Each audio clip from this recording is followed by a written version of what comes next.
Batay po sa isang pag-aaral, umaabot na sa mahigit 1 bilyong tonelada ng pagkain ang natatapon kada taon.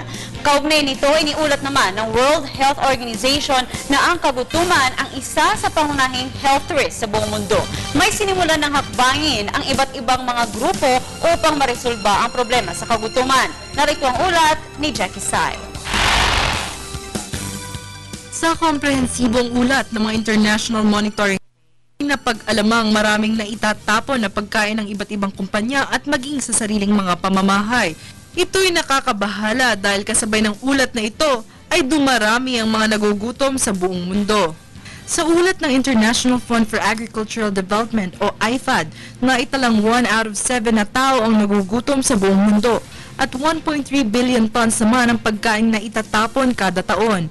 Ayon naman sa United Nations Food and Agriculture Organization o FAO-STAT, 870 million sa buong mundo ay nagugutom pa rin sa kabila ng mga programang inilunsad kaugnay sa Hunger-Free World.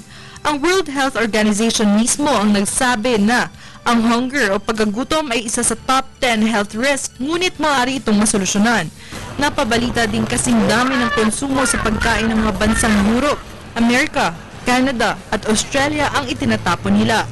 Isa sa mga sangay ng negosyong gumagawa nito ay ang mga fast food chains, kung saan itinatapon nila ang mga pagkaing hindi na naibebenta sa loob ng isang araw.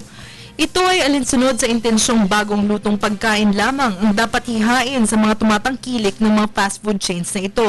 Ngunit isinasawalang bahala naman nila ang halaga ng pagkain na sana'y nakakain ng mga walang pambili at nasa lansangan.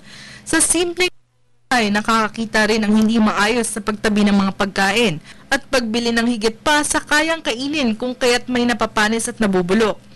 Ayon naman sa World Health Organization, isa sa 6 na batang underweight sa developing countries, kung kaya't 2,600,000 batang may edad na 5 pababa ang namamatay, sabi ng UNICEF.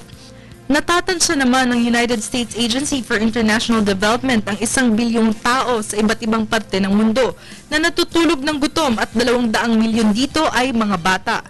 Kaya naman sa sariling mga paraan, maaaring maiwasan ang kakulangan sa pagkain o hunger for the poor, gaya ng paggawa ng sariling mga pledge o resolution. Ilan sa mga pinangako ng mga nagsusulong ng No Food Waste Groups ay ang pagkuha o pagbili lamang ng pagkain kaya nilang kainin. Ang iba naman ay ang pagbibigay ng sapat na pagkain sa iba. Mayroon ding nagsabi na tutulong silang magbahagi at ipalaganap ang balitang ito kung kaya't gaya nila sa paraan ng pagbabalitang ito, maparating sa taong bayan ang kalagayang isinasantabi ng nakararami. Mga kababayan, panahon na. Tayo ay magtipid sa pagkain at magtulungan. Magbigayan upang malabanan ng gutom at maiwasan ang pagsasayang ng pagkain. Para sa Telebisyon ng Bayan, Jackie Sai.